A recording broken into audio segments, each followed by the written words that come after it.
Good morning. അങ്ങനെ ഞങ്ങൾ തിരിച്ചു മുംബൈയിലെത്തി. ഒരു തായ്ലൻഡ് ട്രിപ്പിന് ശേഷം രംഷേട്ടൻ ഇതേ പിന്നെയും തായ്ലൻഡിലേക്ക് പോവാനുള്ള പാക്കിംഗ് ആണ് കേട്ടോ. നമ്മൾ എത്തുന്നു, ദേ വന്നു, ദാ പോയി എന്ന് പറയണ പോലെയാണ്. സോ ഒരു കുട്ടി പാക്കിംഗ് അഗെയിൻ ബാങ്കോക്ക്. അപ്പം നമ്മൾ തിരിച്ചെത്തി കഴിഞ്ഞ് ഒരു 3-4 ദിവസം ആയി, ഒരു 3-4 ഡേയ്സ് ആയിട്ട് ഫുള്ള് ക്ലീനിങ്ങും പരിപാടിയൊക്കെ ആയിരുന്നു. അപ്പോൾ വീഡിയോ ഒന്നും ഷൂട്ട് ചെയ്യാനും കാര്യങ്ങൾക്കൊന്നും പറ്റിയില്ല. ഒന്ന് വീടൊക്കെ ഒന്ന് സെറ്റാക്കി എല്ലാം റെഡിയാക്കി ഇതാ രംഷേട്ടനെ പറഞ്ഞേക്കാൻ പോവാണ്. അടുത്തത് ഇനി ഒരു 1 വീക്കിന് തായ്ലൻഡ് ട്രിപ്പ് അടിപൊളിയായിരുന്നു. നമ്മൾ പോയി വന്നു കഴിഞ്ഞപ്പോഴാണ് മ്യാൻമാറിലും ബാങ്കോക്കിലും ആ ഒരു ഭൂചലനം നമുക്ക് കുറേ മെസ്സേജ് വന്നിട്ടുണ്ടായിരുന്നു കേട്ടോ. ഒരുപാട് പേര് നിങ്ങൾ സേഫ് ആണോ, കാരണം നമ്മുടെ വീഡിയോസ് അപ്പോഴും ഇങ്ങനെ തായ്ലൻഡിൽ ഇങ്ങനെ പോയിക്കൊണ്ടിരിക്കുകയായിരുന്നു. അപ്പോൾ സേഫ് ആണോ എന്നൊക്കെ ചോദിച്ചിട്ട്, അപ്പോൾ സേഫാണ്, നമ്മൾ എത്തി. പക്ഷെ എന്താ ടെൻഷൻ എന്ന് വെച്ചാൽ രംഷേട്ട അതേ പിന്നെയും പോവാണ്. അപ്പൊ ഞാൻ കുറെ പറഞ്ഞു പോണ്ട, കാരണം ഇത് അറിഞ്ഞിട്ട് ഇന്നലെ നമ്മൾ അറിഞ്ഞിട്ട് നാളെ പോവാ. പക്ഷെ ഒരു രക്ഷയില്ല അല്ലെ ഓഫീസില്. 4 അർത്തുക്കേക്കൊക്കെ കണ്ടറിഞ്ഞിട്ട് പോകുമ്പോ ഒരു ടെൻഷൻ. അതെ, അപ്പൊ എന്തായാലും എല്ലാരും ചോദിച്ച പോലെ നമ്മളിവിടെ എത്തിയ രംഷേട്ട നാളെ തന്നെ പോവാണ്. ബാങ്കോക്കിൽ വലിയ കുഴപ്പമൊന്നുമില്ല, ചെറുതായിട്ടൊന്ന് കുലുങ്ങിയതാണ് പറഞ്ഞത്. അതുകൊണ്ട് ഇവർക്ക് പോയേ പറ്റൂ എന്നാണ് പറയണത് അല്ലേ. അല്ല, അതൊക്കെ മുന്നേ ബുക്ക് ചെയ്ത് പ്ലാൻ ചെയ്തതല്ലേ, അപ്പൊ അതിന് പോയേ പറ്റൂ. So there is no second question. അങ്ങനെയൊക്കെ പേടിച്ചിരിക്കുകയാണെന്നുണ്ടെങ്കിൽ പിന്നെ. പക്ഷെ എനിക്കൊരു ടെൻഷൻ ഉണ്ട് കേട്ടോ. എന്നാലും അല്ല, അറിഞ്ഞും കൊണ്ട് ഇന്നലെയൊക്കെ നമ്മൾ ആ വീഡിയോ കണ്ടിട്ട് പിന്നെ അത് പറഞ്ഞപ്പോഴാണ് നമ്മൾ വന്നത് തന്നെ എന്തിനാണ് അറിയോ. നമ്മൾ വന്ന ഉടനെ തന്നെ നമ്മൾ എമ്പുരാൻ ടിക്കറ്റ് നമ്മൾ തായ്ലൻഡിൽ നിന്ന് ബുക്ക് ചെയ്ത്. എമ്പുരാന്റെ ടിക്കറ്റ് തായ്ലൻഡിൽ നിന്ന് ഉള്ള സമയത്തായിരുന്നു എമ്പുരാന്റെ ടിക്കറ്റ് ഓപ്പണിങ്. അതുകൊണ്ട് നമുക്ക് ബുക്ക് ചെയ്ത് ഇന്ന് കിട്ടിയിട്ടുണ്ട്.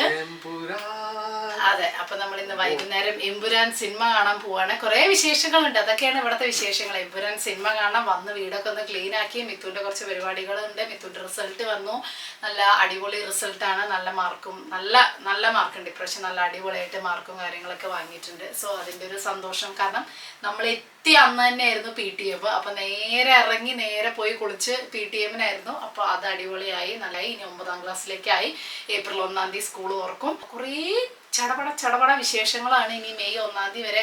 നമ്മൾ പറഞ്ഞത് എന്താ വെച്ചാൽ ഒരുപാട് പേര് തായ്ലൻഡിന്റെ ബഡ്ജറ്റും ട്രിപ്പും കാര്യങ്ങളൊക്കെ ചോദിച്ചിട്ടുണ്ടായിരുന്നു. അതിനെപ്പറ്റി ഒരു ഡീറ്റെയിൽ വീഡിയോ ഇടണം എന്നൊക്കെ വിചാരിച്ചു. ഇപ്പൊ രംഷേട്ടൻ പോണ കാരണം ഇനിയിപ്പോൾ ഒരാഴ്ചക്ക് ഉണ്ടാവില്ല. അപ്പൊ അത് കഴിഞ്ഞ് വന്നിട്ട് ഒന്ന് ഇടാം. പിന്നെ കുറെ പേര് ഔട്ട്ഫിറ്റ്സ് ചോദിച്ചിട്ടുണ്ടായിരുന്നു. അപ്പൊ എല്ലാം ഞാൻ പറ്റുന്ന പോലെ ഷോർട്സോ എന്തെങ്കിലും കേട്ട് നമ്മൾ ഡീറ്റെയിൽ വീഡിയോ ഇടുന്നതായിരിക്കും.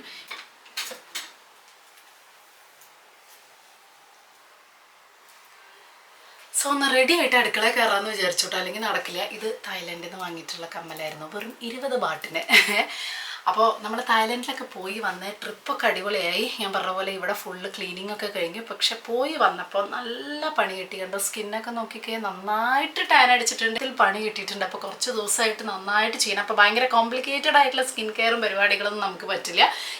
എന്തെങ്കിലും പെട്ടെന്ന് ഒരു ഈസി ആയിട്ട് ഈ ഒരു പഴയ ഒരു സ്കിന്നിലേക്ക് എത്താൻ, ആ ഒരു ടാനും കാര്യങ്ങളൊക്കെ ഒന്ന് മാറാൻ കുറച്ച് സമയമെടുക്കും. അപ്പോൾ അതുകൊണ്ട് തന്നെ എൻ്റെ ഫേവറേറ്റ് ആയിട്ടുള്ള ഒരു പ്രോഡക്റ്റ് ഞാൻ എപ്പോഴും അപ്ലൈ ചെയ്യുന്നത്, ഞാനിത് സ്ഥിരമായിട്ട് യൂസ് ചെയ്യുന്ന നിങ്ങൾക്ക് എല്ലാവർക്കും അറിയുന്ന ഒരു പരിപാടിയാണ് കേട്ടോ, ന്യൂട്രിഡേമിന്റെ അൾട്ടിമേറ്റ് ഹൈഡ്രേറ്റിംഗ് ക്രീം. അപ്പോൾ ഇതൊരു അപ്ഗ്രേഡഡ് വേർഷൻ ആണ് കേട്ടോ, ന്യൂട്രിഡേം മോയ്സ്ചറൈസിംഗ് ലോഷന്റെ. അപ്പോൾ ഇത് കൂടുതൽ നറിഷ്മെന്റും ഹൈഡ്രേഷനും ഒക്കെ കിട്ടാൻ വേണ്ടിയിട്ടാണ്. ന്യൂട്രിഡേമിന്റെ അൾട്ടിമേറ്റ് ഹൈഡ്രേറ്റിംഗ് ക്രീമിൽ rice powder, vitamin E, sodium, PCA ഒക്കെ ഉണ്ട് കേട്ടോ. ഇതൊരു ഇന്റൻസ് ഹൈഡ്രേഷനും അതുപോലെ തന്നെ സ്കിന്നിന് ഒരു റേഡിയന്റ് ഗ്ലോവും തരും. പ്ലസ് ഇതിൽ ടൈറ്റാനിയം ഡയോക്സൈഡ് ഉണ്ട്. ഇത് നമ്മുടെ സ്കിന്നിന് ഒരു പ്രൊട്ടക്റ്റീവ് ഷീൽഡ് ആയിട്ട്, UV റേസിനെതിരെയും അതുപോലെ തന്നെ നമ്മുടെ സ്കിന്നിലുള്ള ത്രൂ ഔട്ട് ദ ഡേയിലുള്ള പൊല്യൂഷനൊക്കെ എതിരെ ഒരു പ്രൊട്ടക്റ്റീവ് ഷീൽഡ് ആയിട്ട് പ്രവർത്തിക്കും കേട്ടോ. ഇത് സൂപ്പർ ലൈറ്റ് വെയിറ്റ് ആണ്, നോൺ ഗ്രേസി ആണ്. അതുകൊണ്ട് തന്നെയാണ് എനിക്കിത് ഭയങ്കര ഇഷ്ടം. ഇത് നമ്മുടെ സ്കിന്നിനെ ഭയങ്കര സോഫ്റ്റ്, പ്ലംപ് ആൻഡ് റിഫ്രഷ്ഡ് ആക്കും. ഇതിന്റെ ബെസ്റ്റ് പാർട്ട് എന്ന് പറയുന്നത് ഇത് എല്ലാ സ്കിൻ ടൈപ്പിനും, ഓയിലി ആയിക്കോട്ടെ, ഡ്രൈ ആയിക്കോട്ടെ, കോമ്പിനേഷൻ ആയിക്കോട്ടെ, എല്ലാത്തിനും സ്യൂട്ടബിൾ ആട്ടോ. പിന്നെ മെയിൻ എന്താ വെച്ചാൽ ഇതിന്റെ സൈസ് കോമ്പാക്ട് ആയതുകൊണ്ട് തന്നെ നമുക്ക് എവിടെ പോവാണെങ്കിലും ഇത് ട്രാവൽ ചെയ്യുമ്പോഴും ഒക്കെ നമുക്ക് ഈ സംഭവം ക്യാരി ചെയ്യാൻ പറ്റും. അപ്പോൾ നിങ്ങൾക്ക് ആർക്കെങ്കിലും ഇത് വാങ്ങണമെന്നുണ്ടെന്നുണ്ടെങ്കിൽ ന്യൂട്രിഡേമിന്റെ ഇന്ത്യസ് ഒഫീഷ്യൽ വെബ്സൈറ്റിൽ ഇത് വാങ്ങിക്കാൻ പറ്റും, പർച്ചേസ് ചെയ്യാം. അതേപോലെ തന്നെ ഐബീരിയ സ്കിൻ ബ്രാൻഡിൽ നമുക്ക് പർച്ചേസ് ചെയ്യാം. ഞാൻ ഈ പ്രോഡക്റ്റ് ടാഗ് ചെയ്യുകയും ചെയ്യാം. അതിന്റെ ലിങ്കും കാര്യങ്ങളൊക്കെ ഡിസ്ക്രിപ്ഷനിൽ കൊടുക്കാം.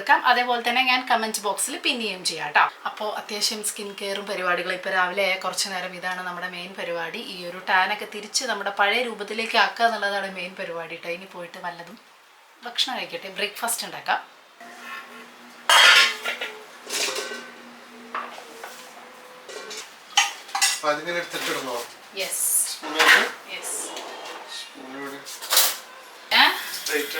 പ്ലേറ്റ് അല്ല, കാസറോള്. സാമ്പാർ പൗഡർ എവിടെയാന്നുള്ളത് കണ്ടുപിടിച്ചിട്ട് വേണം. ഇന്ന് ഇഡ്ഡലി സാമ്പാറും കഴിക്കാൻ ഒരു കൊതി അല്ലേ? ഇന്നല്ല പോയി എവിടെയെങ്കിലും ട്രിപ്പ് പോയി വന്ന പിന്നെ ഭക്ഷണത്തിനുള്ള കൊതി. കുറച്ച് ദിവസം നല്ല നാടൻ ഫുഡിനോടുള്ള കൊതി അല്ലേ? തായ്ലൻഡിലെ ഫുഡൊക്കെ അടിപൊളിയായിരുന്നു, റെസ്റ്റോറൻറ്റ്സ് ഉണ്ടായിരുന്നു, അതുകൊണ്ട് ആ പ്രശ്നം ഉണ്ടായിരുന്നില്ല. എന്നാലും നമുക്ക് ഒരാഗ്രഹം തോന്നൂലോ നല്ല നാടൻ ഫുഡ് കഴിക്കാൻ. എന്റെ ഗ്ലാസ് എടുത്ത് എവിടെ പോയി വന്നാലും നമുക്ക് തിരിച്ച് വീട്ടിലെത്തിക്കഴിഞ്ഞാൽ ഒരു പ്രത്യേക സന്തോഷമാണ് കേട്ടോ. പക്ഷെ വീട്ടിലെത്തിക്കഴിഞ്ഞാൽ വേറെ ഇതുണ്ട്, അയ്യോ കഴിഞ്ഞ ആഴ്ച സമയത്ത് നമ്മൾ അവിടെ ആയിരുന്നില്ലേ, കഴിഞ്ഞ ആഴ്ച സമയത്ത് നമ്മൾ ഇവിടെ ആയിരുന്നില്ലേ അല്ലേ? ഇപ്പൊ എന്തായാലും ന്യൂസ് കണ്ടിട്ട് തന്നെ നമ്മുടെ എർത്ത് ന്യൂസ് കണ്ടപ്പോൾ ഞാൻ പറഞ്ഞു എന്താടാ അവിടെ വിശന്നിട്ടുള്ള പരാക്രമാണോ? വിശന്നിട്ടുള്ള പരാക്രമം. അപ്പൊ നമ്മള് ഓരോ ദിവസം നമ്മളിങ്ങനെ ആലോചിക്കും, അത് എവിടെ പോയാലും നമ്മൾ ആലോചിക്കും അല്ലേ? കഴിഞ്ഞ ആഴ്ച നമ്മൾ ആ സമയത്ത് ഹായ് ഇവിടെ ആയിരുന്നു, ഫിഫി ഐലൻഡിലായിരുന്നു, നമ്മൾ അങ്ങനെ ചെയ്യായിരുന്നു ഇങ്ങനെ ചെയ്യായിരുന്നു എന്നൊക്കെ ആലോചിക്കുമെങ്കിലും നമ്മൾ തിരിച്ച് വീട്ടിലെത്തുമ്പോൾ നമുക്ക് വീടിൻ്റെ ഒരു സന്തോഷം. വീടൊക്കെ കുറച്ച് ദിവസമായിട്ട് വൻ പരിപാടി, പെസ്റ്റ് കൺട്രോളും അതും ഇതും ഒക്കെ ആയിട്ട് ഭയങ്കര അലമ്പായി കിടക്കായിരുന്നു. വീട് മൊത്തം പെസ്റ്റ് കൺട്രോൾ ചെയ്തു. ഗ്ലാസ്സിൽ വെള്ളമാക്കിയിട്ട് മണത്ത് നോക്കണം. ജലദോഷം ഉണ്ടെങ്കിൽ സാമ്പാറിന്റെ മസാലയുടെ ഒക്കെ മണക്ക് മനസ്സിലാവും. ഇത് ഞാൻ ഇന്ന് ഒരു തട്ടിക്കൂട്ട് സാമ്പാറാണ്. തട്ടിക്കൂട്ട് പറഞ്ഞാൽ നാളികേരൊന്നും വറുത്ത് അരയ്ക്കാതെ പെട്ടെന്ന് ഉണ്ടാക്കാൻ പറ്റുന്ന സാമ്പാർ. ഇന്ന് അത്രയും ലേറ്റ് ആയ ദിവസമാണ് കേട്ടോ. രംഷന്റെ മിത്തൊക്കെ ഇവിടെ വിശന്ന് കൊടലുമാല കരിയുന്നു എന്ന് പറഞ്ഞ് ഇരിക്കുന്നുണ്ട്. ഞാൻ പറഞ്ഞ പോലെ കുറച്ച് ദിവസമായിട്ട് ഇവിടെ തട്ടിപ്പും തരികടയാണ് ഫുഡും കാര്യങ്ങളൊക്കെ. 8 ദിവസത്തേക്ക് പോയി വന്നാലും ഒരു 10 ദിവസം തിരുമ്പാനുള്ള അത്രയും ഡ്രസ്സുകൾ, അതും അധികം അങ്ങനത്തെ ഡ്രസ്സുകളായതുകൊണ്ട് വാഷിംഗ് മെഷീനിൽ ഇടാൻ പറ്റില്ല. ഒക്കെ സെപ്പറേറ്റ് ഓരോരുത്തരെയും സെപ്പറേറ്റ് കൈകൊണ്ട് കഴുകേണ്ട ഡ്രസ്സുകളായിരുന്നു. അപ്പോൾ ഒരു 3-4 ദിവസമായിട്ട് ഫുള്ള് രാവിലെ മുതൽ കൈകൊണ്ട് കഴുകലായിരുന്നു മെയിൻ പരിപാടി. പിന്നെ ഈ പറഞ്ഞ പോലെ ഓരോ റൂം, ഹോള്, അടുക്കള അങ്ങനെ ഓരോന്നായിട്ട് പെസ്റ്റ് കൺട്രോൾ ചെയ്തല്ലേ. അപ്പോൾ ഓരോ ഭാഗങ്ങളും നന്നായിട്ട് ഡീപ്പ് ക്ലീനിങ് ചെയ്യുക. എല്ലാം കഴിഞ്ഞു, സമാധാനമായി. അപ്പോൾ ഇത്രയും ദിവസമായിട്ട് ഫുഡൊക്കെ കണക്കായിരുന്നു. മിക്ക ദിവസവും നല്ല ചോറും തൈരോ അങ്ങനെയൊക്കെ ഭക്ഷണമായിരുന്നു. അപ്പോൾ ഞാൻ വിചാരിച്ചു ഇന്ന് പാവങ്ങൾക്ക് കുറച്ച് നല്ല ഫുഡ് കൊടുക്കാം. കാരണം കിച്ചണൊക്കെ ഇങ്ങനെ ക്ലീൻ ചെയ്യുന്നതിൻ്റെ ഇടയിൽ ഫുഡ് ഉണ്ടാക്കുക പറഞ്ഞാൽ പിന്നെ 2 ദിവസം പുറത്തുനിന്ന് വാങ്ങിച്ചു. ഇനി നമുക്ക് ആ ഒരു ബാക്ക് ടു നോർമലിലേക്ക് ആവാൻ ഒരു ഇത്. മിത്തുവിൻ്റെ സ്കൂൾ തുടങ്ങിയില്ല, ഇപ്പോഴും ജിമ്മിന് പോകാനൊന്നും തുടങ്ങിയിട്ടില്ല. മിത്തുവിൻ്റെ സ്കൂൾ തുടങ്ങുമ്പോഴേക്കും വീട് ഫുള്ള് സെറ്റായാൽ പിന്നെ കറക്റ്റ് ഇതാവും. പക്ഷെ അതിനുള്ള സമയമില്ല, അപ്പോഴേക്കും മെയിലെ വെക്കേഷൻ ആവും. നാട്ടിലൊക്കെ 1 മാസം പോയി വന്നു കഴിഞ്ഞാൽ പിന്നെ പറയണ്ട, പിന്നെ 1 മാസം എടുക്കും വീടായിട്ട് കിട്ടാൻ വേണ്ടിയിട്ട്. ഇതൊക്കെയാണ് ഇപ്പോൾ പുതിയ വീടാണെങ്കിൽ പോലും പൊടിയും കാര്യങ്ങളൊക്കെ ഉണ്ടല്ലോ. അപ്പോൾ നമ്മൾ ഡെയിലി താമസിച്ച് ഇങ്ങനെ നമ്മൾ മെയിൻറ്റെയിൻ ചെയ്തിട്ട് പോലും നമുക്ക് കുറച്ച് ദിവസം കഴിഞ്ഞ് വരുമ്പോഴേക്കും വിചാരിക്കും ഇതെന്താണ് അവസ്ഥ എന്നുള്ളത്. അപ്പം മെയിൻ്റെനൻസ് ഒരു വലിയ പരിപാടി. അത് നമ്മളാണെങ്കിൽ മൊത്തം വൈറ്റ് ടീമിലാണല്ലോ. അപ്പോൾ നല്ല പൊടി കാര്യമായിട്ട് ഇരട്ടിപ്പണിയാണ് ശരിക്കും പറഞ്ഞാൽ. എന്നാലും കുഴപ്പമില്ല, ചെയ്ത് കഴിയുമ്പോൾ നമുക്കൊരു സമാധാനമുണ്ട്. അപ്പോൾ വന്ന ദിവസത്തെ കോലായിരുന്നു കേട്ടോ. ഞാൻ ഇത് ഷോർട്സ് പോലെ എടുത്ത് വെച്ചിട്ടുണ്ടായിരുന്നു. ഡീറ്റെയിൽ ആയിട്ട് ഞാൻ അതിൽ കാണിക്കാം എന്തായാലും. അപ്പോൾ വന്ന ആ സെയിം ഡേ തന്നെ നമ്മൾ പെസ്റ്റ് കൺട്രോൾ ചെയ്തു. അതാകുമ്പോൾ എന്താ വെച്ചാൽ നമുക്ക് പോയി കഴിഞ്ഞാൽ ഒരു 2-3 മണിക്കൂർ, നമ്മളൊരു 3 മണിക്കൂർ എന്തായാലും പുറത്ത് പോകണം. അവർ ആ സ്പ്രേയും കാര്യങ്ങളൊക്കെ അടിച്ച് വെക്കും. പക്ഷെ അതിൻ്റെ ഏറ്റവും പണി കണ്ട് എല്ലാം നമ്മളെടുത്ത് പുറത്തേക്ക് വെക്കണം. പ്രത്യേകിച്ച് കിച്ചണിലാണ് ഏറ്റവും കൂടുതൽ ഈ പെസ്റ്റ്, ഈ പാറ്റ. ഇവിടെ മെയിൻ കൂറേ ഉള്ളൂ, ബാക്കിയുള്ള സംഭവങ്ങളൊന്നുമില്ല. അപ്പോൾ ഈ കൂറ പാറ്റ എന്ന് പറയില്ലേ, അപ്പോൾ അതിനെ ഓടിക്കലാണ് മെയിൻ പരിപാടി. സാധാരണ നമ്മളെപ്പോഴും ചെയ്യുന്നത് വെച്ചാൽ എവറി 3 months കൂടുമ്പോൾ ചെയ്ത് ഒട്ടും വരില്ല കേട്ടോ. പക്ഷേ ഇതിപ്പോൾ നമ്മൾ താമസിക്കാൻ തുടങ്ങിയിട്ട് 1 വർഷം ആവാറായി. അപ്പോൾ ഒന്നും ചെയ്തിട്ടുണ്ടായിരുന്നില്ല. അതുകൊണ്ട് തന്നെ അത്യാവശ്യം അതിൻ്റെ കൂറൊക്കെ ഇങ്ങനെ പെരുകി തുടങ്ങിയിട്ടുണ്ടായിരുന്നു. അപ്പോൾ നമ്മൾ ആദ്യമേ കൺട്രോൾ ചെയ്യുകയാണെങ്കിൽ ഒരു കുഴപ്പമില്ല. ഈ ഒരൊറ്റ പ്രശ്നമുള്ളൂ, നമ്മളെല്ലാം എടുത്ത് പുറത്തേക്ക് വെക്കണം. അവർ ചെയ്ത് തരുന്നത് അർബൻ ക്ലാപ്പിനൊക്കെയാണ്, പക്ഷേ ഭയങ്കര റേറ്റാണ്. ഒരു 2 ദിവസത്തെ പണിയുള്ളൂ കാര്യമായിട്ട് പറയുകയാണെങ്കിൽ. പക്ഷേ നന്നായിട്ട് കൺട്രോൾ ആവും, ഒട്ടും തന്നെ പിന്നെ വരില്ല കേട്ടോ. അപ്പോൾ അതിൻ്റെ പണിയായിരുന്നു. ഇന്ന് സ്പെഷ്യലൊക്കെ ഉണ്ടാക്കാമെന്ന് വിചാരിച്ചു. അവസാനം സ്പെഷ്യൽ പുറത്തുനിന്ന് വാങ്ങിച്ചു കേട്ടോ. എന്തൊക്കെയാണ് നോക്കിയാൽ കുറേ ദിവസമായി നല്ല എന്താണ് നല്ല വിശപ്പാണ്. നമ്മൾ പൊറോട്ട ഓർഡർ ചെയ്തു. ആദ്യം നമ്മൾ വിചാരിച്ചു മീനൊക്കെ വാങ്ങിച്ചുണ്ടാക്കാം. എനിക്ക് ചിക്കൻ ബിരിയാണി ഉണ്ടാക്കണം എന്നായിരുന്നു ആഗ്രഹം. പക്ഷെ രാവിലെ എന്നോട് ചോദിച്ചു ഇന്ന് എന്താ കഴിക്കട്ടെ, പോവല്ലേ ഇനിയിപ്പോ ഒരാഴ്ച ഈ മാംഗോ സ്റ്റിക്ക് അങ്ങനത്തെ സ്റ്റിക്കൊക്കെ അല്ലേ അവിടെ. ഹോട്ടലിൽ നല്ല അടിപൊളി ഫുഡാണ് എനിക്കറിയാം. അല്ല ശരിയാണ്, നല്ല ഹോട്ടലാണ്. അപ്പോ അല്ല എന്നാലും സോഫിങ്ങനെ പറയായിരുന്നു ഞാൻ ഒരു സ്പെഷ്യൽ ഇടാം, എന്താ വേണ്ടി ചിക്കൻ. അപ്പം ഞാൻ ചിക്കൻ ആയിക്കോട്ടെ. അപ്പോൾ പറഞ്ഞു അല്ല വേണ്ട നമുക്ക് മീനായാലോ. അപ്പം ഞാൻ പറഞ്ഞു ഓക്കെ മീനാണ്. അപ്പോൾ ഏത് മീനാണ് വേണ്ടത്? എന്നാൽ എനിക്ക് ആ മാന്തല് നല്ല കഴിക്കാൻ തോന്നുന്നു, കുറേ ദിവസമായി. ആ നല്ല പട്ടത്തി മാന്തല് നല്ല രസമല്ലേ. ഓക്കെ ഓക്കെ വേറെ എന്തെങ്കിലും വേണോ? എന്ത് ഡിസ്കഷൻ ആയിരുന്നു. കുറച്ച് ഇപ്പം ഓർഡർ ചെയ്തു. ഇതാ വരുന്നു പൊറോട്ട. ഞാൻ 12 മണിക്കാണ് ഞങ്ങള് ഇന്ന് സത്യം പറഞ്ഞ ഇഡ്ഡലിയും സാമ്പാറും കഴിച്ചത്. അത് കഴിച്ചു കഴിഞ്ഞപ്പോൾ 12:30ക്കാണ് ഈ രമേശേട്ടനോട് ചോദിച്ചത്. ഞാനത് ഓർഡർ ചെയ്യാറില്ല, മീൻ ഓർഡർ ചെയ്യാറില്ല. ആപ്പ് അവർ 11 മണിക്കൊക്കെ പറഞ്ഞാലാണ് 12-12:30 ആകുമ്പോഴേക്കും തരുള്ളൂ. അപ്പോൾ 12:30ക്ക് പറഞ്ഞ് 2 മണിക്ക് തന്ന് ഞാനിതൊക്കെ എപ്പോൾ ഉണ്ടാക്കി കഴിക്കാനാണ്. അപ്പം ഞാൻ ചോദിച്ചു പൊറോട്ട, ഇവിടെ പൊറോട്ട എന്ന് പറഞ്ഞാൽ വിഴണ 2 പേരുണ്ട്. അപ്പോൾ അവർക്കായിട്ട് പൊറോട്ട, എനിക്ക് പിന്നെ വെള്ളപ്പം ഞാൻ ഓർഡർ ചെയ്തു. പിന്നെ ചിക്കൻ മപ്പാസാണ് ഓർഡർ ചെയ്തത്. ചിക്കൻ മപ്പാസ് അത് പൊറോട്ടയുടെ കൂടി വെള്ളപ്പത്തിൻ്റെ കൂടെയൊക്കെ കഴിക്കാമല്ലോ എന്ന് വിചാരിച്ചു. നല്ല തിക്ക് കോക്കനട്ട് മിൽക്ക്. അപ്പം ഇന്നിപ്പോൾ തൽക്കാലം ഇത് വെച്ച് അഡ്ജസ്റ്റ് ചെയ്യാന്ന്. പിന്നെ ഇതിന് വേറൊരു ചുമ്മാ ഒരു കാര്യം കൂടി ഉണ്ട്. മിത്തുകുട്ടി ഒരാള് റെഡി ആയി വന്നിരിക്കുക. എന്താ തായ്ലൻഡിൽ നിന്ന് ഇറങ്ങിയിട്ടില്ല? ഓ അതെ, തായ്ലൻഡിൽ നിന്ന് വാങ്ങിച്ചത് അത്ര. എന്ത് ഇത് ഓ അത് ശരി, ഞാൻ ഇത് തിരിഞ്ഞു. ശരി. അപ്പൊ അതെന്തായാലും നമ്മൾക്ക് കാണിക്കണം കേട്ടോ. ഒരു ദിവസം തായ്ലൻഡിൽ നിന്ന് കുറേ പെർച്ചേസ് ചെയ്തിട്ടുണ്ട് ഞങ്ങള്. അപ്പൊ അത് നമുക്കൊരു വീഡിയോയില് കാണിക്കണം. അപ്പൊ ഇന്നുണ്ട് ഇതിന് വേറൊരു സ്പെഷ്യാലിറ്റിയും കൂടി ഉണ്ട്. അതെന്താ, മിത്തുകുട്ടിക്ക് ഒരു ട്രോഫി കിട്ടിയിട്ടുണ്ട്. ആക്ച്വലി അതിന്റെ സന്തോഷം എന്തെങ്കിലും പ്രാർത്ഥിക്കാൻ ഓരോ കാരണങ്ങൾ പറഞ്ഞ പോലെ ആഘോഷിക്കാൻ ഓരോ കാരണങ്ങളാണ്. ഇതെന്താന്ന് വെച്ചാൽ ഇത് സത്യം പറഞ്ഞാൽ 1 മാസം മുന്നേ കിട്ടിയതാണ്. പക്ഷെ അന്ന് നമ്മൾ എന്താ പോവാതിരുന്ന, എക്സാം ആയിരുന്നു. അപ്പൊ ട്രോഫി മോണാക്റ്റിന് പങ്കെടുത്തിട്ട് സമ്മാനം കിട്ടിയ ഇതിന്റെ ട്രോഫിയാണ്. അപ്പൊ ഇതിന്റെ എന്താ പറയാ, ട്രോഫി വാങ്ങാൻ പോകുന്ന ദിവസത്തിന്റെ സമയത്ത് എക്സാം ആയിരുന്നു. സോ ഞങ്ങൾക്ക് പോകാൻ പറ്റിയില്ല. അപ്പൊ അതുകൊണ്ട് ഇത് 1 മാസമായിട്ട് ഫ്രണ്ടിന്റെ കയ്യിൽ ഇരിക്കുകയായിരുന്നു. അപ്പോഴേക്കും നമ്മൾ തായ്ലൻഡിൽ പോയി, എക്സാം കഴിയുമ്പോഴേക്കും തായ്ലൻഡിൽ പോയി, അത് കഴിഞ്ഞ് വന്ന് അങ്ങനെ അവസാനം ഫൈനലി കിട്ടിയതാണ്. ഇത് മാത്രമല്ല, ഇതെന്റെ ട്രോഫി. ഓക്കെ, ഇതെന്റെ ട്രോഫി. അപ്പൊ ഇതും കുറെ കാലമായിട്ട് ഇങ്ങനെ കയ്യിൽ ഇരിക്കുകയായിരുന്നു. സാധനം കയ്യിൽ കിട്ടിയിട്ടുണ്ടായിരുന്നില്ല. അങ്ങനെ ഇത് രണ്ടും കൂടെ നമുക്ക് ഇന്നലെ എത്തിയ ഉടനെ നമുക്ക് കിട്ടിയ 2 ട്രോഫിയാണ്. അപ്പൊ അതിന്റെ ഒരു സന്തോഷം. അതിന് പുറമെ മിത്തുകുട്ടി ഇനിയും അല്ലേ, ഇപ്പൊ കഴിഞ്ഞ ആഴ്ച അതൊന്നും വീഡിയോ എടുത്തില്ല കേട്ടോ. ആക്ച്വലി ഒരു ഹറിബറി ആയിരുന്നു ഈ ഒരു പെസ്റ്റ് കൺട്രോളും തിരക്കും എല്ലാം കൂടെ. കഴിഞ്ഞ ആഴ്ച മിത്തുകുട്ടി ഇതുപോലെ ഒരു കോമ്പറ്റീഷന്റെ ക്വിസിന് ഫസ്റ്റായി. പിന്നെ ഇംഗ്ലീഷ് ഹാൻഡ് റൈറ്റിംഗ് ഉണ്ടായിരുന്നു. പിന്നെ ഇനിയിപ്പോ നാളെ മിത്തുകുട്ടിക്ക് എന്താ മോണാക്ട് ഉണ്ട്, ലളിതഗാനുണ്ട്, സിനിമാ ഗാനുണ്ട്. അപ്പൊ ഇതിന്റെയൊക്കെ തകൃതിയായ പ്രാക്ടീസിലും കാര്യങ്ങളിലൊക്കെയാണ്. പക്ഷെ ഇതൊന്നും കാണാൻ രമേശേട്ടൻ നാളെ രാവിലെ പോവും. അപ്പോൾ ബാക്കി സമ്മാനങ്ങളും പ്രൈസൊക്കെ ഉണ്ട് എന്നുണ്ടെങ്കിൽ അത് നമ്മൾ പിന്നെ വഴിയെ പിന്നെ കാണിക്കാം. അപ്പം ഇക്കൊല്ലത്തെ കോട്ട നമ്മുടെ ഇതോടുകൂടി കഴിഞ്ഞു. ഇനി അടുത്ത കൊല്ലത്തേക്ക് പുതിയ ലളിതഗാനം, പുതിയ ഇത്. കാരണം നമ്മുടെ ഇവിടെ സ്കൂളിലൊന്നും ഇങ്ങനത്തെ ഒരു സാഹചര്യം ഒന്നുമില്ല. നമുക്ക് സ്കൂളിൽ ആകെ ഉള്ളത് എന്താ, ഒരു ഹിന്ദി പാട്ടുണ്ട് അല്ലേ, പിന്നെ എന്തൊക്കെയോ നമുക്കൊന്നും പരിചയമില്ലാത്ത കാര്യങ്ങളൊക്കെയാണ് സ്കൂളിൽ. അങ്ങനെ എന്തൊക്കെയോ എന്താണ് നോർമൽ നാട്ടിലെ കാര്യങ്ങളൊന്നുമില്ല. അപ്പം ആകെ നമുക്ക് ഈ നാട്ടിലെ ഇതൊക്കെ പഠിക്കാനും പങ്കെടുക്കാനും അവസരം എന്ന് പറയുന്നത് ഇതുപോലെ 1 or 2 ഒരു സ്റ്റേജ് കിട്ടിയാലായി. അപ്പം ആ കിട്ടുന്ന സ്റ്റേജ് ഒന്നും നമ്മൾ വിടാറില്ല കേട്ടോ. അപ്പം അങ്ങനെ പാർട്ടിസിപ്പേറ്റ് ചെയ്തിട്ട് വർഷത്തിൽ 1 or 2 ഒക്കെ ഉണ്ടാവുള്ളൂ. സ്കൂളിൽ സാധാരണ പരിപാടികളൊക്കെ ഉണ്ടാവുള്ളൂ. അപ്പം ഇതിൻ്റെ ഒരു സന്തോഷത്തിന് നമ്മൾ പൊറോട്ട വാങ്ങിച്ചു അല്ലേ. യെസ്, ഞങ്ങൾ തായ്ലൻഡിൽ പോയിട്ട് വാങ്ങിച്ച അവിടുത്തെ ഓർമ്മയ്ക്കായി വാങ്ങിച്ച ഒരു സാധനം. എന്താണ് ഇതിന്റെ ബന്ധം നിൽക്കാറില്ല. ആന, തായ്ലൻഡിലെ ആനയാണല്ലോ അല്ലെ മെയിന്. Bell button. അത് ശരിയാണ്. അത് നമ്മൾ ഓരോ സ്ഥലത്ത് പോകുമ്പോഴും നമ്മളെപ്പോഴും വാങ്ങണതാണ്. ഒന്ന് ഇങ്ങനെ ഒരു ഷോ പീസും പിന്നെ മാഗ്നറ്റ് നല്ല നല്ല മാഗ്നറ്റ്സ് കിട്ടിയിട്ടുണ്ടായിരുന്നു. നല്ല വിലയും കുറവാ അല്ലേ, വിലയുണ്ട്. അപ്പൊ കഴിച്ചാലോ നമുക്ക്. പൊറോട്ട വാട്ടർമെലൻ കാണുമ്പോൾ തായ്ലൻഡ് ഓർമ്മ വരികയാണ്.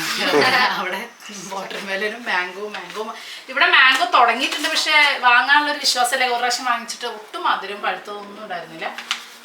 അപ്പോൾ തായ്ലൻഡ് ഓർമ്മകൾ എവിടെയെങ്കിലും പോയി വന്നാൽ കുറച്ച് ദിവസം പിന്നെ ആ ഓർമ്മകളോ എന്തുണ്ടെങ്കിലും അതുമായിട്ട് റീകണക്ട് ചെയ്തിട്ടായിരിക്കും. രമേശേട്ടന് മാത്രമാണ് എന്താവശ്യം ഉണ്ടായിരുന്നു ബാങ്കോക്ക് തന്നെ, വേറെ ഏതൊക്കെ സ്ഥലമുണ്ട് എന്ന് പറഞ്ഞ പോലെയുണ്ട്.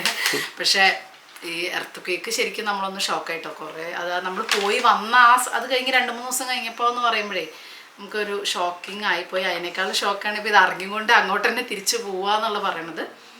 പക്ഷേ കുഴപ്പമില്ല എന്ന് വിശ്വസിക്കുന്നു, സേഫായിട്ട് ഇരിക്കാം എന്ന് വിശ്വസിക്കുന്നു അല്ലേ. അവിടെ ഓഫീസിലൊക്കെ ഓക്കെ പറയുമ്പോൾ അപ്പം അത്രയും അവിടെ കുഴപ്പമുണ്ടാവില്ലായിരിക്കുമല്ലോ, അതുകൊണ്ടായിരിക്കും. ഞങ്ങളൊക്കെ അവിടെ ചോദിച്ചു, അവിടെ ഓഫീസൊക്കെ അവർ കണക്ട് ചെയ്തു, അവിടെ ഒന്നും കുഴപ്പമില്ല. പിന്നെ അത് മാത്രമല്ല, തായ്ലൻഡിൽ മ്യാൻമാറിലെ കാര്യമല്ല പറഞ്ഞാൽ, ബാങ്കോക്കിൽ ടൂറിസ്റ്റുകളെ മാത്രം ഡിപ്പെൻഡ് ചെയ്ത് കഴിഞ്ഞ ഒരു കൺട്രിയാണിത്. അവർക്ക് കുറേ കാലം അടച്ചിടാൻ പറ്റില്ല. അവർ ആ അന്നത്തെ ദിവസത്തെ ഒരു പേടിയും ഇതൊക്കെ ഉണ്ടായിരുന്നു. പിറ്റേ ദിവസം മുതൽ ബാക്ക് ടു നോർമലായിരുന്നു അവിടെ.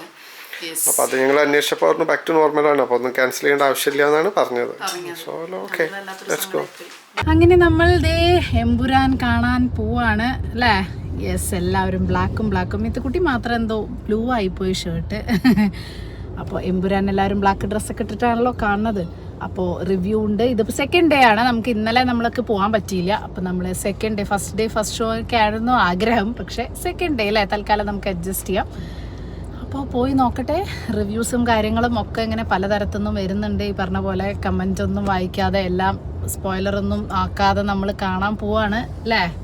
ലൂസിഫർ നമ്മൾക്ക് അത്ര ഇഷ്ടപ്പെട്ട കുട്ടി ഇതാ ഒരു 2 ദിവസം മുന്നേ ഒന്നും കൂടെ ലൂസിഫർ കണ്ടു. കാരണം ഇത് ചെറിയ കുട്ടിയായിരുന്നു, ഓർമ്മയില്ല എന്ന് പറഞ്ഞിട്ട്. അപ്പം ഞാനും ഒന്ന് പൊടി തട്ടി എടുത്തു. നമ്മൾ ഇടയ്ക്കിടയ്ക്ക് ലൂസിഫർ കാണാറുണ്ട്, അതിൻ്റെ മാസ് ഡയലോഗ്സ് ഒക്കെ നമ്മൾ കാണാറുള്ളതുകൊണ്ട് അതൊരിക്കലും മനസ്സിൽ നിന്ന് വാങ്ങിയിട്ടില്ല. അപ്പോൾ നമുക്ക് എമ്പുരാൻ കാണാൻ പോവാം.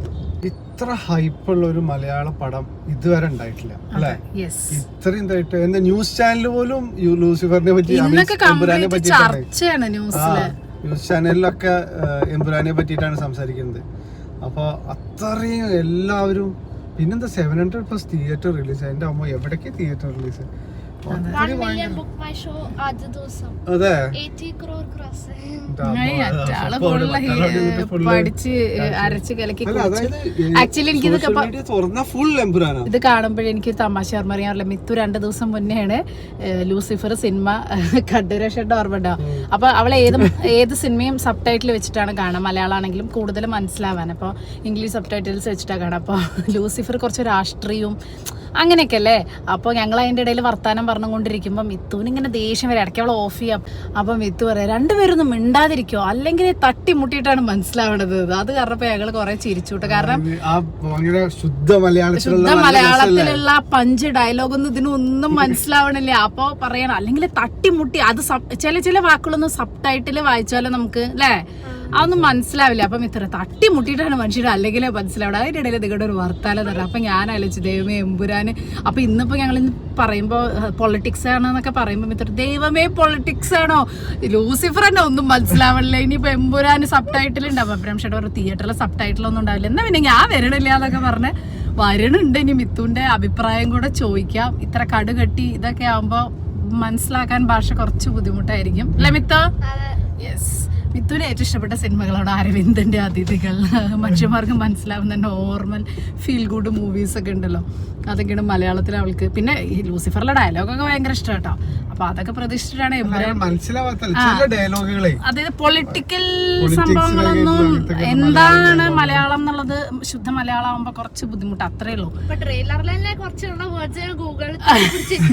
അതായത് സാത്താന്റെ പരിവേഷം എന്നൊക്കെ പറയുമ്പോഴും ഇങ്ങനെയൊക്കെ ആവുമ്പോ നമ്മൾ സംസാരിക്കുന്ന മലയാളമല്ലേ കുട്ടികൾക്ക് മനസ്സിലാവുള്ളൂ. അതല്ലാത്ത മലയാളമൊക്കെ നമ്മളാകുമ്പോൾ നാട്ടിൽ പഠിച്ചുള്ളതുകൊണ്ട് മനസ്സിലാവും. അപ്പോൾ എന്തായാലും നമുക്ക് പോയി നോക്കാം. സോ നമ്മൾ തിയേറ്ററിലെത്തി. ഞാനിവിടെ എമ്പുരാൻ്റെ പോസ്റ്ററിന് മുന്നിലൊക്കെ ഇവിടെ ഒരു ചെറിയ പോസ്റ്റർ കാണാറുണ്ട്. ഇതാണ് ആകെയുള്ള ഒരു പോസ്റ്റർ. ഞാൻ നല്ല അടിപൊളി ഫോട്ടോ വീഡിയോ ഒക്കെ എടുക്കാമെന്ന് വിചാരിച്ചു. പക്ഷേ ഇതാണ് ഇവിടെ കാണാനുള്ളൂ കേട്ടോ. ഈ ബാക്കി നമുക്ക് പോയി നോക്കാം.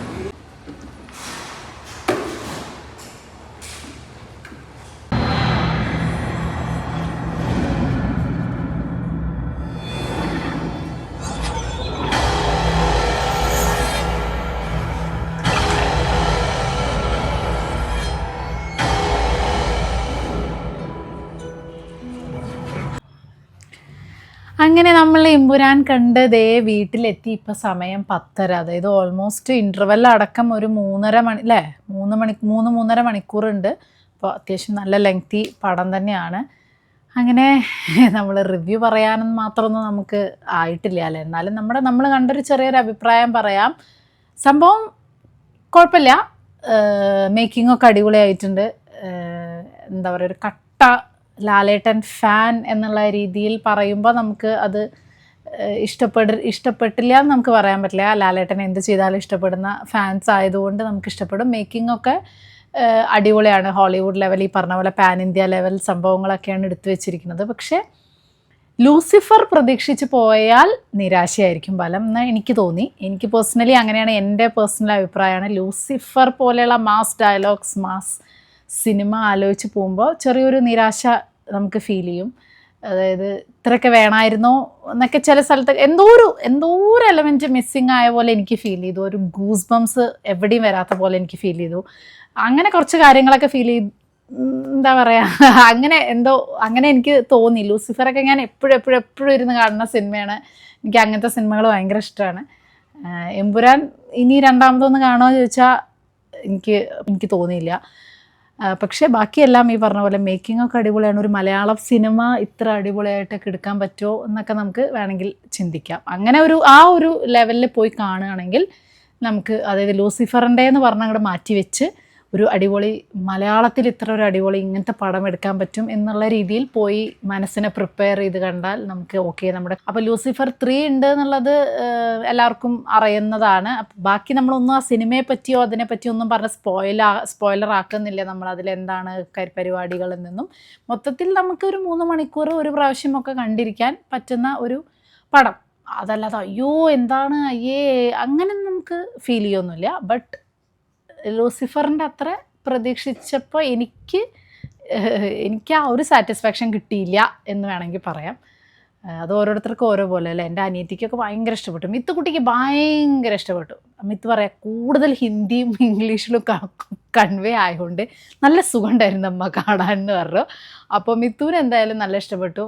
മിത്തു നന്നായി എൻജോയ് ചെയ്തു. ഞങ്ങളും അത് എൻജോയ് ചെയ്തില്ല എന്നൊന്നും പറയുന്നില്ല. പിന്നെ ഒരു മെയിൻ ഘടകം നമുക്ക് മിസ്സായത് എന്താണെന്ന് വെച്ചാൽ, നമ്മൾ നാട്ടിൽ കാണുമ്പോൾ കുറച്ചും കൂടെ ഫീൽ, അത് ഞാൻ എപ്പോഴും പറയാറുണ്ട്, മലയാള സിനിമ എപ്പോഴും നാട്ടിൽ കാണണം. അത് എന്നും എനിക്ക് മിസ്സാവാറുണ്ട്. കാരണം നാട്ടിലുള്ള ഒരു കൊട്ടും പാട്ടും, ഞാൻ ഇപ്പോൾ ഇന്നലെ ഇറങ്ങിയത്, ഇന്നലെ മുതലേ ഞാനിങ്ങനെ ലൈവും റിവ്യൂസൊക്കെ കാണുമ്പോൾ മെയിൻ നാട്ടിൽ ആ ഒരു എനർജി ഉണ്ടല്ലോ, നമ്മുടെ കൊട്ടലും പാട്ടലും കൂക്കും വിളിയും തിയേറ്റർ എക്സ്പീരിയൻസ് എന്ന് പറഞ്ഞ സംഭവമുണ്ട്. അത് മലയാള പടം നാട്ടിൽ തന്നെ കാണണം.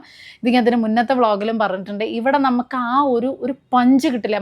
ലാലേട്ടനെ കാണുമ്പോഴുള്ള കൈയടി, ടൊവിനോനെ കാണുമ്പോഴുള്ള കൈയടി, ഞാൻ ഓരോരുത്തരെ കാണുമ്പോഴും കൈയടിച്ച് കൂട്ടിയിരുന്നു. പക്ഷേ ബാക്കിയെല്ലാം ഒരു സൈലൻ്റ് ആയിരുന്നു തിയേറ്റർ. അപ്പം നമുക്ക് അപ്പോഴേ നമുക്കൊരു മൂഡ് ഓഫ് ആകും. കാരണം ഇങ്ങനത്തെയൊക്കെ പടം എന്ന് പറയുമ്പോൾ ആർപ്പും വിളിയിലും ഡയലോഗും ഒന്നും കേൾക്കാത്ത രീതിയിലുള്ള ആർപ്പ് വിളിയാണ് നമ്മൾ പ്രതീക്ഷിക്കുക. നമ്മളങ്ങനെ വളർന്നിട്ടുള്ള ആളുകളായതുകൊണ്ട് നമുക്ക് ആ ഒരു പഞ്ച് പകുതി അവിടെ നമുക്ക് നഷ്ടപ്പെടും. ഇതുപോലെ ഒരു സൈലൻറ്റ് മോഡിലിരുന്ന് നമുക്ക് സിനിമ കാണുമ്പോൾ.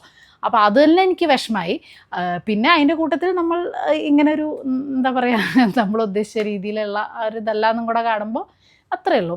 ബട്ട് ഓക്കെ, അത്ര ഒരു പ്രാവശ്യമൊക്കെ ഒന്ന് പോയി കാണാൻ പറ്റുന്ന പടമാണ്. അപ്പോൾ ഇതാണ് എനിക്ക് എമ്പുരാനെ പറ്റി പറയാനുള്ളത് കേട്ടോ. രാത്രി കിടക്കണതിൻ്റെ മുന്നേ നിങ്ങൾ വിചാരിക്കേണ്ടത് ഇതിപ്പോൾ എന്താ ചെറുതായിട്ട് ഹെയറൊക്കെ ഒന്ന് ചെയ്യുന്നത്, ചുമ്മാ ഒരു രസം. അപ്പോൾ നമ്മൾ ഇനിയിപ്പോൾ ഇന്ന് സിനിമയൊന്നും കാണാനൊരു സമയമില്ല. ഡ്രസ്സൊക്കെ മാറ്റി നമുക്ക് വേഗം ഫ്രഷായി ഒന്ന് കിടന്ന് ഉറങ്ങാം. കാരണം ഇനിയിപ്പോൾ 1-2 ദിവസം കൂടെ ലീവും കാര്യങ്ങളൊക്കെ ഉണ്ട്. മിത്തിക്കുട്ടിക്ക് സ്കൂൾ തുറക്കാൻ അധികം സമയമില്ല. രംഷേട്ടൻ ഇപ്പോൾ എന്തായാലും പോകാറായി തിരിച്ചങ്ങോട്ട് തന്നെ. അപ്പോൾ നമുക്ക് സമയമില്ല. സ്കൂൾ തുറക്കുന്ന വരെയാണ് നമ്മൾ രാത്രി കുറേ നേരം ഇരിക്കാറ്. പക്ഷേ ഇന്ന് ഇപ്പോൾ സിനിമ കണ്ടു കഴിഞ്ഞ കാരണം ഒന്ന് നേരം വൈകി. അപ്പോൾ എൻ്റെ സ്കിൻ കെയർ റുട്ടീനും കാര്യങ്ങളൊക്കെ ഒന്ന് അപ്ലൈ ചെയ്തിട്ട് രാത്രി ഞാൻ മോയ്സ്ചറൈസർ തേക്കാറുണ്ട് കേട്ടോ. നമ്മുടെ ന്യൂട്രിഡേമിൻ്റെ തന്നെ ഈ ഒരു മോയ്സ്ചറൈസറാണ് തേക്കാറ്. അപ്പോൾ അത് രാത്രിയും കൂടെ ഒന്ന് നമുക്ക് തേച്ച് കിടക്കാം. പിന്നെ നമ്മുടെ വേറെ സിനിമകളുടെ റിവ്യൂ, നമ്മൾ OTTയിൽ റിലീസായ സിനിമ എന്ന് പറയുന്നത് പൊന്മാൻ. അടിപൊളി സിനിമയാണ്, മസ്റ്റ് വാച്ചാണ് കേട്ടോ. കിട്ടു അതിൻ്റെ കൂടുതൽ റിവ്യൂ ഞാൻ വേണമെങ്കിൽ വേറൊരു വീഡിയോയിൽ പറയാം. ഭയങ്കര നമുക്ക് റിലേറ്റ് ചെയ്യാൻ പറ്റുന്ന നല്ല രസമുള്ള ഒരു കിടിലൻ ബേസിൽ ജോസഫിൻ്റെ സിനിമയാണ് പൊന്മാൻ. അപ്പോൾ അത് റിലീസ് ആയിട്ടുണ്ട് OTTയിൽ. അങ്ങനെ കുറച്ച് സിനിമകളും കൂടി കാണാനുണ്ട് OTTയിൽ. അപ്പോൾ അതിനിപ്പോൾ ഇന്ന് കാണണമെന്ന് വിചാരിച്ചാൽ ഇനിയിപ്പോൾ ഇന്നൊരു സിനിമ കണ്ട ക്ഷീണമുണ്ടല്ലോ. അപ്പോൾ ഇനിയിപ്പോൾ നാളെ കാണാൻ ഇനിയിട്ടുള്ള ദിവസങ്ങൾ, അപ്പോൾ ഒരു ദിവസമായിട്ട് കാണാം. അപ്പോൾ തൽക്കാലം ഞാനിന്ന് എൻ്റെ വീഡിയോ ഇവിടെ അവസാനിപ്പിക്കുകയാണ് കേട്ടോ. ബൈ.